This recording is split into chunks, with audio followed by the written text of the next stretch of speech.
आंनि मुङा मुस्रि मिनलाल ब्रह्म। गामिया नंथ' सियालमारि, पस्ट सेरफांगुरि, थाना सेरफांगुरि, जिल्ला क'क्राझार। आङो बे गथ'नि बियायं, बे गथ'आ आंनिनो बियायं फिसा। बे गथ'नि मुङानो जाहैबाय भगदत्त ब्रह्म। बैसोआ 18 बोसोर। दा बे गथ'आ ओंखारलांनाय टाइमा बिबै होननाय मथेबा 9टा 10टा। बियो गान्दाबिलिनि। आरो नैबे गथ'आ जाहैबाय बे आंनिनो बियायं फिसा, नंथ' सियालमारि गामिनि। बिनि बिफाया जाहैबाय नैबेनो। बियो गोबावसै बिबैनाव थानाया। दा गोमानायाथ' बिबैनि न'निफ्रायनो गोमादों। गोमानायाथ' बै जायनाखि लांग्रा, बे लांग्रा मानसिया एसे गोबावखासैमोन खोमा। माने बेखौ फुस्लायनानै बेखौ दाखालिसो माने फुस्लायनानै बेखौ गावनि माबाजों सोलोजोंहाय माने लांनो हाथायनाय जाबाय आरोखि। थारिखआ 28 थारिख, बिस्थिबार मोनानि 9टा 10टा टाइमावहाय। दा जोंथ' गावनि बबा फेसनजों खिन्थानाय मथेबाथ' दा जोङो माने एसेबाबो फेसनजों खिन्थानाय हिसाबै जोंबो एसे हमनो हायो। दा बे हमनो हानायावहाय गावनि फेसनावहाय माने ओरै दारि गोलाव होननानै बुंदों। आरो बियो बिमादै बिबथै बे बिबैजों थाबाय थायोबा नोङो ओरैखौ नोङो मोननाय नङा। फैसाखौ मोननाय नङा। नोङो आंजों ओरै थाङोबा नोङो नोरै मोनगोन। आंजोंनो थांनांगौ होननानै बे लेंग्रा मानसिया बेबादि फैसाजों लब खालामहोदों बियो। बे लब खालामहोनानै बियो नै दाखालिसो बिस्थिबार मोनायाव बियो एखेबारे माबा खालामनानै बियो लांनो हामारबाय। दा जोंथ' बे बबानि होननाय मथेबाथ' दारि गोलाव होननाय खिन्थानाय मथेबाथ' जोङो मा होनबावनो दा, नंजोबगौ ना नंजोबा दा जोंबो सियर खोथाखौ होननो हाला। बेबो दा जोंथ' मथा मथि गोमानाय हिसाबै दा जों सन्देहखौ जों बिदिनो खालामनांगौ जाहैबाय।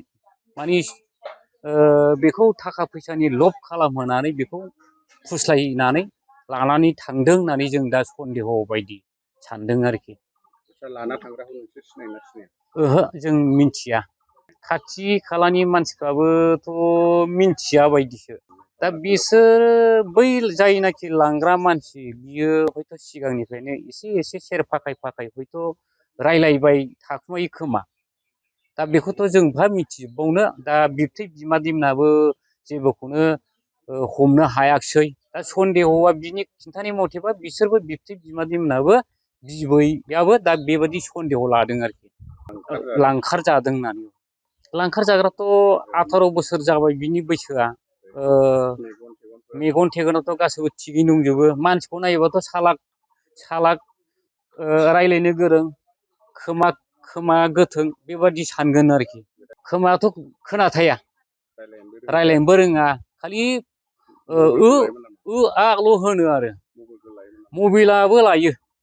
मबाइल मेसेजखौ गेलेलानो रोङा दां, खालि बियो गानफोरखौ नायो। गानफोरखौ नायनानै फाव फेसनखौनो बियो मिनिलायो।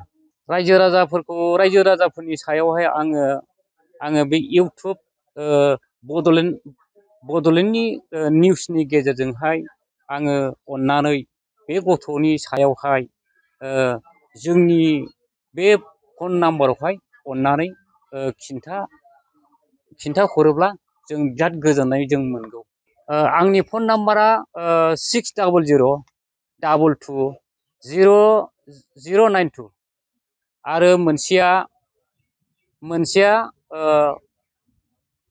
9678384599।